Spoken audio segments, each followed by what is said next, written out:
Recognise this stuff? This is horseradish root, and it's the autumn now, and it's the time of the year that when we crop it by digging up the roots like these.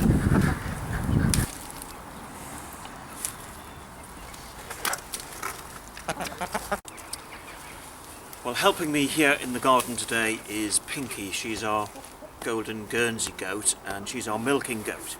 And although we're well into autumn and very nearly winter, we're still getting quite a bit of milk from her.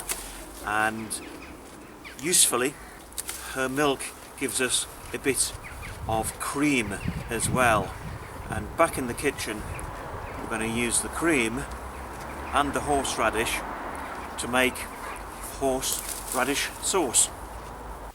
Here we are back in the kitchen, and the first job to do is to weigh out 30 grams of horseradish root, and this now needs to be grated. That's the horseradish now grated, and it's got a really strong smell to it.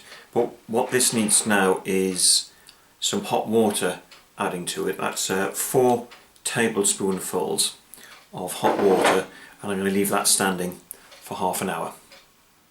When you finish soaking the horseradish, strain it and then add it to a bowl, and then you add in the other ingredients. So you need 300 ml of cream, 2 tablespoonfuls of white wine vinegar, and then half a teaspoonful of mustard powder, half of sugar, half of salt, and a large pinch of ground black pepper. So add that all in, and then give it a good whisk. Here we have the sauce all mixed up, and we've cheated slightly because the milk, the cream that we're getting from Pinky's milk at this time of year is actually quite thin. So it is a bit on the runny side, this one. So we've added a little bit of flour to get it to thicken up a bit.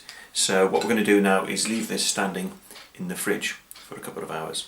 Well, it's had a couple of hours now in the fridge, and I think for most people they regard this as being a little bit too runny. Now, our problem is that we are self-sufficient in nearly all the food that we produce, so we don't go running off to the supermarket every time we need a tub of fresh cream, and therefore we have to rely on our own resources.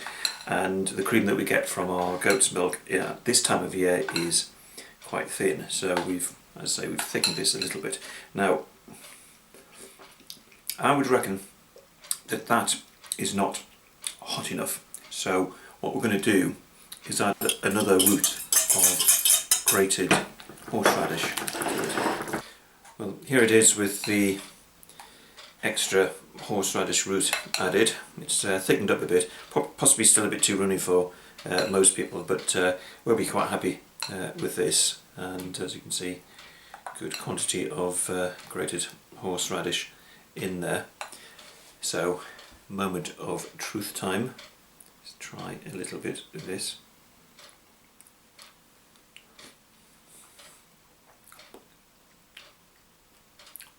Ooh. Oh. Oh. That is strong. Oh, but that's good. That's good. Oh, yes, I like that. Oh, yeah. Well,